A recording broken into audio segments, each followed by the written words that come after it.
अरहत वाङ्मय में कहा गया है, धम्मो मंगल मुक्किट्ठम अहिंसा संजमो तवो देवावि तं नमं संति जस्य धम्मे सयामनो। शास्त्र में कहा गया है कि देव भी उसको नमस्कार करते हैं जिसका मन सदा धर्म में रत रहता है, रमा रहता है। एक धर्म की महिमा बताई गई है कि धर्म का कितना महत्व है। जिस आदमी के मन में धर्म है, जीवन में धर्म है, उसे मनुष्य बंधन नमस्कार करे यह तो सामान्य बात है ही, परंतु देवता भी उसको नमस्कार करते हैं। यह एक धर्म की महानता, गरिमा का आख्यापन है। तो इससे भी बड़ी गरिमा धर्म की यह हो सकती है, नमस्कार तो कोई करे कोई न करे कोई खास बात नहीं। कोई नमस्कार कर लेगा तो साधक आदमी कोई महान हो जाएगा, नमस्कार नहीं करेगा तो कोई नीचा हो जाएगा। यह कोई मुख्य कसौटी नहीं है। तो नमस्कार करना तो एक बात है, मैं इसको बहुत बड़ी बात भी नहीं मानता। धर्म की बड़ी बात यह है कि धर्म की साधना से भीतरी सुख मिलता है, शांति मिलती है, भीतरी आनंद मिलता है और परम धाम मोक्ष की प्राप्ति, सर्व दुख मुक्ति, शाश्वत सुखों की प्राप्ति वह धर्म के द्वारा होती है। यह धर्म की बहुत बड़ी महिमा है। अब प्रश्न है कि कौन सा धर्म जिसके द्वारा मोक्ष मिलता है, जिसके द्वारा शांति मिल जाती है, मिल सकती है, वह धर्म कौन सा? जैन धर्म, बौद्ध धर्म, सनातन, इस्लाम, सिख, ईसाई और कोई कौन सा धर्म है कि जिसको जीवन में उतार लेने से, जिसका अनुयायी बन जाने से मोक्ष की प्राप्ति हो जाए? 10वें आलियम सूत्र जो जैन आगमों में एक आगम है, हमारे अनेक साधु साध्वियाँ उसको कंठस्थ करने का प्रयास करते हैं। उसका यह पहला श्लोक या पहली गाथा है, धम्मो मंगल मुक्किट्ठम अहिंसा संजमो तवो देवावि तं नमं संति जस्य धम्मे सया मनो। इस गाथा में जैन धर्म का नाम नहीं है, न बौद्ध का है, न औरों की तो खैर बात ही क्या, जैन धर्म का भी इस श्लोक में कहीं नाम नहीं है कि जैन बनोगे तो मोक्ष मिलेगा। यहाँ बताया गया धर्म के बारे में 3 शब्द काम में लिए गए हैं। अहिंसा संजमो तवो, यानी अहिंसा धर्म है, संयम धर्म है और तप धर्म है। अहिंसा, संयम, तप यह त्रिवेणी है। इसमें जो स्नान कर लेगा, डुबकी लगा लेगा, वह आदमी मोक्ष को प्राप्त कर सकता है। तो अहिंसा का पालन कोई भी आदमी करेगा, एनीबॉडी, कोई भी अहिंसा को जीवन में उतारेगा उसका कल्याण होगा। संयम को कोई भी आत्मसात करेगा उसका भला होगा। और तप की आराधना जो भी करेगा उसकी शुद्धि हो सकेगी। तो धर्म की कसौटी या धर्म के तत्व जो बताए गए हैं वो 3 बताए गए हैं, 3 तत्व हैं कि अहिंसा, संयम और तप। कि अहिंसा जीवन में आनी चाहिए। साधु जो मुनि दीक्षा लेते हैं, अहिंसा महाव्रत, सर्व प्राणातिपात विरमण, यह अहिंसा महाव्रत साधुओं के द्वारा ग्रहण किया जाता है। बहुत बड़ा एक अहिंसा का व्रत, महान व्रत है। और साधु के लिए कितनी बड़ी अहिंसा की साधना है। परम पूज्य आचार्य श्री तुलसी ने बहुत यात्राएं की थी, बहुत दूर दूर पधारे थे, परंतु कार में नहीं पधारे थे, ट्रेन में नहीं पधारे थे, प्लेन से यात्रा नहीं की थी। पैरों से चलकर कहाँ कोलकाता, कहाँ तमिलनाडु, कर्नाटक, 3 समुद्रों का संगम वाला वो जो भी स्थान, कहाँ कहाँ पधारे थे। वाहनों का, कार आदि का उपयोग नहीं करना अहिंसा के लिए, कि भी कीड़े मकोड़े भी न मर जाएं, यह भी ध्यान रखें। तो साधुओं के तो कितना बड़ा अहिंसा का धर्म पालनीय होता है। रात में भोजन भी नहीं करना और पानी भी नहीं पीना, यह कितना अहिंसा, संयम, तप का धर्म साधुओं के जिंदगी भर रात में भोजन तो दूर है, पानी भी नहीं पीना।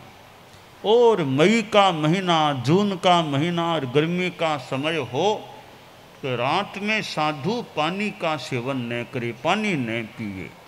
यह कितनी अहिंसा भी, रात में कोई खाना पीना करने से जीव जंतु मर जाए तो कितनी अहिंसा की साधना और संयम भी हो गया। दिन में जो खाना सो खा लिया, रात में फ्री हैं, अपना ध्यान करो, स्वाध्याय करो, जप करो, लोगों को उपदेश दो और कोई अच्छा काम कर लो या नींद ले लो, सो जाओ।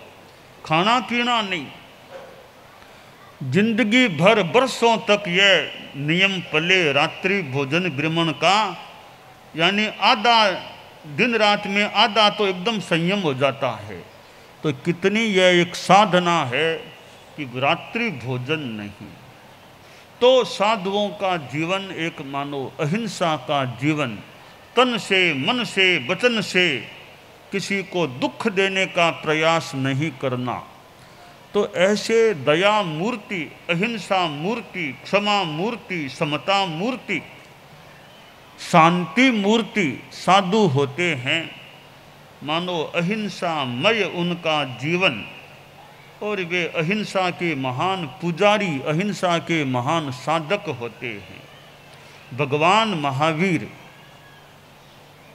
जो हमारे 24वें तीर्थंकर और हमारे वर्तमान के जैन शासन के मानो एक प्रकार से आदिकर्ता, शासन नायक कुछ भी कह दे, उनके जीवन को देखें। खैर वे तो परम एक महापुरुष थे, उनके जीवन में तो अहिंसा, समता किस प्रकार मानो आत्मसात ये तत्व हुए होंगे। तो ऐसी महान आत्माएं, ये दुनिया का मानो भाग्य है कि हमेशा तीर्थंकर कहीं न कहीं विद्यमान होते हैं। और भगवान महावीर, 24 तीर्थंकर जो हुए, भगवान ऋषभ आदि और भी दुनिया में महापुरुष होते हैं। ये दुनिया के लिए अच्छी बात है कि संत पुरुष, महापुरुष दुनिया में हमेशा रहते हैं। दुनिया कभी संतों से खाली नहीं होती। संत हमेशा, साधु हमेशा दुनिया में रहते हैं। तो साधु तो अहिंसा के पालक, पुजारी, इधर संयम की साधना, कि साधुओं का संयम का जीवन, जहाँ यह महाव्रतों की बात है, और मन वचन काय का संयम, और तप, तपस्या साधुओं की तो विहार यात्रा भी एक प्रकार की तपस्या है। हमारे संत लोग इस गर्मी में, इधर साध्वी जी और भी यात्रा, विहार, पसीना आते रहना, और धूप में और में उमस में चलना, यह भी एक तपस्या है, साधना है। तो अहिंसा, संयम और तप, साधु में तो खैर ये चीज़ें होनी ही चाहिए, परंतु आप लोग गृहस्थ हैं। गृहस्थों के जीवन में भी हम गृहस्थों में भी देखते हैं, उनमें भी अहिंसा, संयम, तप अपनी सीमा में, उनमें भी यह साधना देखी जा सकती है। और श्रावक श्राविकाएं, 4 तीर्थ में उनका स्थान है। साधु साध्वी, श्रावक श्राविका, श्रावक श्राविका भी तीर्थ हैं। श्रावक श्राविकाओं में बड़ी तपस्या करने वाले, कोई वर्षी तप करने वाले, कोई ये 45-47 दिनों की और भी कितनी कम ज़्यादा तपस्या करने वाले, इधर सामायिक आदि की साधना, कई रात्रि भोजन का त्याग रखने वाले भी मिल सकते हैं।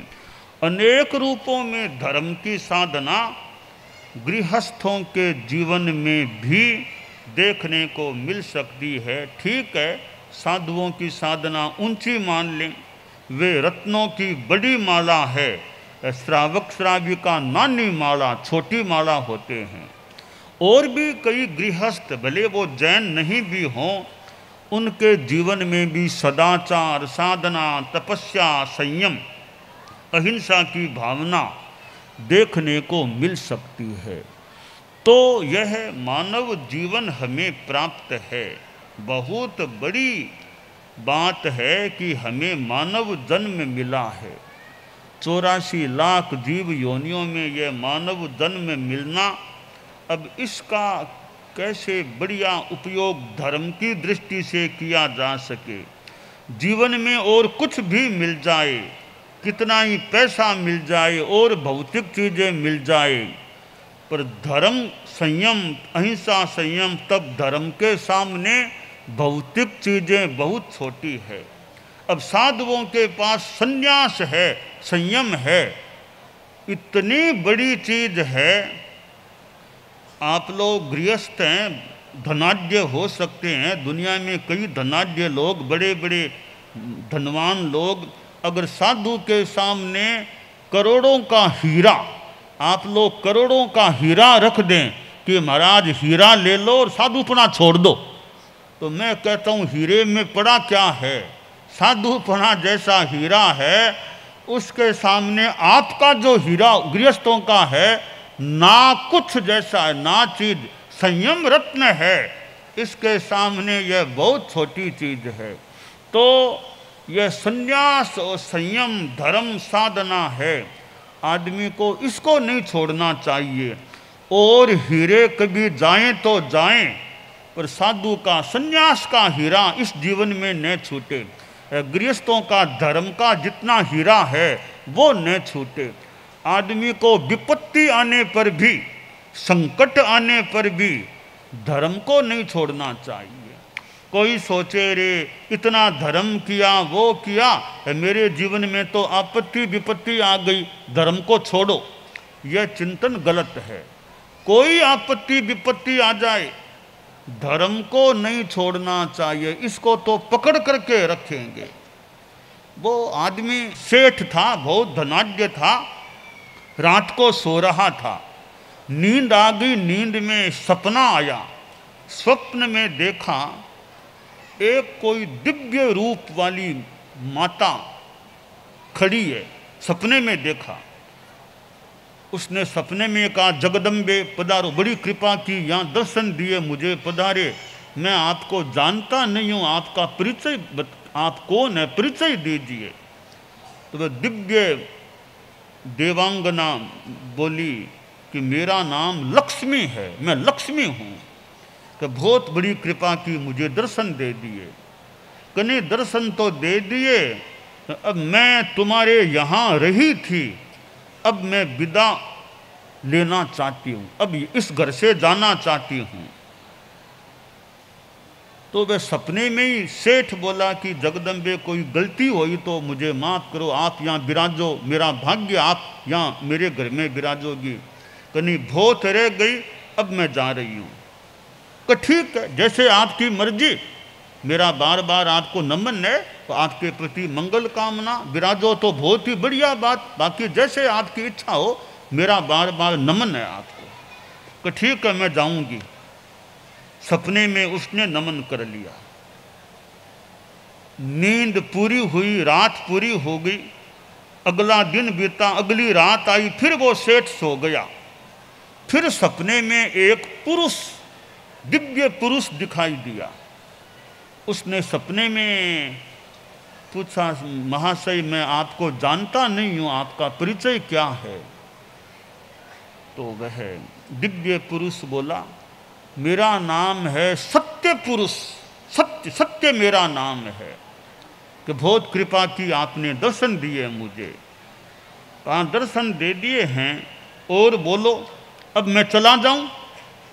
कि महाराज आपको जाने तो नहीं दूंगा, आप पधारे हैं तो यहीं विराजो, जाने नहीं दूंगा, आपके पांव पकड़ लूंगा, मैं यहां से नहीं जाने दूंगा आपको, आपको तो रखूंगा।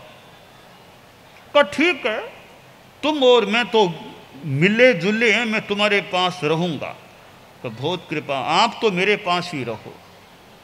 रात बीती, नींद खत्म हो गई, अगला दिन आया, अगली रात फिर रात को सपना आ गया, तीसरी रात को सपना, और फिर वह देवांगना आ गई, वो लक्ष्मी। सपने में वह बोला कि माता बहुत कृपा की, आपने उस दिन तो कठोर बात कही थी कि मैं जा रही हूँ, आज फिर आपने दर्शन तो दे दिए मुझे। कि दर्शन क्या, मैं तो यहीं रहूंगी। कि तुमने सत्य पुरुष को रख लिया तो फिर मैं भी यहीं रहूंगी, जहां सत्य है वहां मैं भी रहना चाहूंगी। का बहुत बड़ी कृपा, सत्य को तो मैंने जाने नहीं दिया, मैं कहा पैर पकड़ लूंगा, नहीं जाने दूंगा। तो सत्य प्रभु ने कृपा की, मेरे यहाँ विराजने की स्वीकृति भी दे दी। अब आपने भी इच्छा कर ली, आप भी यहाँ रहोगी। अब यह लक्ष्मी और सत्य, जहाँ सच्चाई है, ईमानदारी है, वहाँ एक प्रकार की लक्ष्मी भी रहती है। कोई सोचे कि पैसा रहेगा क्या, पैसा तो छोटी बात है, रह जाए कभी न भी रहे, पर लक्ष्मी आभा, आभा वो भीतर की शुद्ध आभा, निर्मलता, वो जहाँ सच्चाई है, ईमानदारी है, नैतिकता है, वहाँ वो आभा के रूप में लक्ष्मी भी रहती है। पैसा रहे, कम रहे, ज़्यादा रहे, न रहे, इतनी बड़ी महत्व की बात नहीं है, शुद्धता की आभा रहती है, वो बड़ी बात होती है। तो गृहस्थों के जीवन में यह ईमानदारी, सच्चाई का मनोभाव पुष्ट रहे। चाहे पैसे का मामला, भाई लेन देन, बिजनेस, धंधा, कुछ भी, कि ईमानदारी को रखें। लक्ष्मी देवी रहे न रहे, ईमानदारी देवी रह जाए, इसको पकड़ करके रख लें, आपको तो रहना होगा। दुकानदार हैं, उद्योग धंधा करने वाले हैं, और भी लेन देन होता है, कि वहाँ किसी के साथ धोखा नहीं, साफ सुथरा काम। अब जैन हो, अजैन हो, कोई हो, आस्तिक हो या नास्तिक हो, ईमानदारी तो सबके लिए कल्याणकारी चीज है, ऐसा लगता है। तो कोई नास्तिक आदमी वो कहे मैं तो धर्म को, मैं तो मोक्ष को नहीं मानता, मैं तो पुण्य पाप को नहीं मानता, मैं स्वर्ग नरक नहीं मानता, तो मैं भी ईमानदारी रखूं क्या? तो मेरा सुझाव रहेगा, आप मोक्ष को मानो न मानो वो अलग चर्चा का विषय हो सकता है, पर भले पुण्य पाप मत मानो, स्वर्ग नरक मत मानो, पर ईमानदारी को जरूर मानो, उस एक को तो जरूर मान लो, उसको जीवन में बनाए रखने का प्रयास करो। तो हमारे जीवन में, आदमी के जीवन में, और संपत्ति तो मान लो है, कभी जा भी सकती है। पैसा है, आज है, कुछ वर्षों बाद मान लो कम हो जाए, क्या पता। इस ईमानदारी को इतना मजबूती से पकड़ करके रखें कि पैसा जाए चाहे रहे, कम हो ज़्यादा हो, ईमानदारी कहीं न चली जाए, वो मेरे जीवन में हमेशा रहे। तो यह एक ऐसी संपत्ति है, उसको आदमी पकड़ करके रखे। और तो जीवन है, उतार चढ़ाव जीवन में आ सकते हैं, उतार हो या चढ़ाव, आरोहण अवरोहण कुछ भी हो, चुनाव हो या मनाव कुछ भी हो, तो ईमानदारी सदा मेरे साथ रहे, वो अभिन्न बनकर के मेरे साथ रहे, सच्चाई मेरे साथ रहे। और सच्चाई है, सच्चाई के सामने परेशानियां भी आ सकती है। ऐसा नहीं कि सच्चाई के सामने परेशानी नहीं आई, परेशानियां सच्चाई के सामने आ सकती है। सच्चाई परेशान कभी हो सकती है, पराजित नहीं होती, परास्त नहीं होती। यह विश्वास है, विश्वास होना चाहिए कि कठिनाई भले आ जाए, अंतिम विजय वो सच्चाई की है, अंतिम सफलता सच्चाई के साथ है। तो गृहस्थों के जीवन में यह सच्चाई की चीज रहे। आचार्य श्री तुलसी तो हमारे तो धर्म गुरु थे और अणुव्रत का उन्होंने प्रचार किया। उन्होंने जो कहा कि भी कोई भी आदमी हो, छोटे छोटे अच्छे नियम अणुव्रत के या छोटे छोटे अच्छे नियम वे जीवन में होने चाहिए। तो जीवन आदमी का अच्छा रहे। कौन से धर्म को मानो न मानो अलग विषय है, किस गुरु को धर्म गुरु मानो न मानो अलग विषय है। तो छोटे छोटे अच्छे नियम जीवन में होने चाहिए। परम पूज्य आचार्य श्री महाप्रज्ञ जी जो प्रेक्षा ध्यान योग की बात फरमाते, प्रेक्षा ध्यान के शिविर भी लेते, ध्यान के प्रयोग भी कराते कि भी समता शांति में रहो, राग द्वेष नहीं, समता से देखो, प्रियता अप्रियता के भाव से रहित होकर के देखना सीखो। यह समता की साधना, अध्यात्म की साधना तो हमारा यह मानव जीवन है। इसमें सच्चाई ईमानदारी, यानी आप लोग गृहस्थों के जीवन में, साधुओं का तो खैर होना ही चाहिए धर्म की साधना का जीवन, पर गृहस्थ हैं जैन अजैन कोई भी हो, सच्चाई ईमानदारी के प्रति रुझान रहना चाहिए। और मनोबल ऐसा हो कि करोड़ जाए तो जाए, सच्चाई मेरे साथ रहे। कोई कह दे थोड़ा झूठ बोल जाओ, थोड़ा साइन गलत कर दो, करोड़ रुपये आ जाएंगे। करोड़ नहीं चाहिए, सच्चाई चाहिए पहले मुझे। ये गृहस्थों के जीवन में हो, करोड़ जाओ तो जाओ, भले मत आओ, मेरी सच्चाई नहीं जानी चाहिए। झूठ बोल करके मैं करोड़ लेना नहीं चाहता, सच्चाई के साथ आए तो आए कोई, पर झूठ बोल करके मैं पैसा करोड़ ले लूँ ये नहीं कि थोड़ा ऐसा वैसा कर दो इतने रुपये आ जाएंगे। 1 रुपया नहीं चाहिए, सच्चाई पहले चाहिए। यह गृहस्थों में मनोभाव रहे, यह धर्म है। यह जहाँ वो धर्म की महिमा है वो यह धर्म है कि भाई सच्चाई, अहिंसा, संयम तक ये चीज़ें आदमी के जीवन में रहें। तो आज हम जलगांव आए हैं, परम पूज्य गुरुदेव आचार्य श्री महाप्रज्ञ जी के साथ जलगांव आए थे। मर्यादा महोत्सव सुरेश भाई के वहाँ वो स्थान, मर्यादा महोत्सव का प्रवास उधर हुआ था। गुरुदेव महाप्रज्ञ जी का जलगांव में विराजना हुआ था और उस समय गुरुदेव के साथ यहाँ प्रवास हुआ। करीब 20 वर्षों के बाद आज पुनः जलगांव में आना हुआ है। और जलगांव खानदेश की यह एरिया, और जलगांव आए पर समय बहुत थोड़ा रहा पास में। अभी तो आना वो एक तरह से मान लो रास्ते के रूप में आए हैं। बाकी गुरुदेव पधारे वो मर्यादा महोत्सव के एक प्रोग्राम के रूप में वहाँ तब पधारे। वो अभी तो हम सूरत जाना है और यूँ थोड़ा सा समय थोड़ा भी बहुत ही कम है, फिर भी 20 वर्षों के बाद जलगांव आना हो गया तो क्षेत्र स्पर्शना जरूर हो गई। इतना भी ठीक है भी जलगांव में भी आ गए हैं, हमारी हाजिरी हो गई। अभी जलगांव में हम आ गए हैं तो हाजिरी में नाम भी माँ समन जी भी जलगांव आ गए, तो ये वो मानो हाजिरी बढ़ाने के लिए आ गए कि हम आ गए हैं जलगांव में। तो अभी थोड़े से समय के लिए आना हुआ है। हमारे साध्वी प्रमुखा जी उस समय विश्वत विभा जी साथ में, गुरुदेव महाप्रज्ञ जी के कनक प्रभा जी, माँ सती जी भी साथ में थे। बाद में कनक प्रभा जी का प्रयाण, महाप्रयाण हो गया। बाद में उनकी जगह विश्वत विभा जी, माँ सती जी, आपको साध्वी प्रमुखा के रूप में आप अभी विराजित हैं। और भी हमारे साध्वी वरिया भी हैं और मुख्य मुनि महावीर भी, और भी हमारे साधु साधी हैं। अभी समनी जी भी आज यहाँ हैं। तो जलगांव में द्विदिवसीय प्रवास के रूप में आए हैं। यहाँ भी खूब धार्मिकता का भाव बना रहे, सच्चाई, अहिंसा, संयम तक गृहस्थों के जीवन में भी फलते फूलते रहें। अच्छा रहे, मंगल।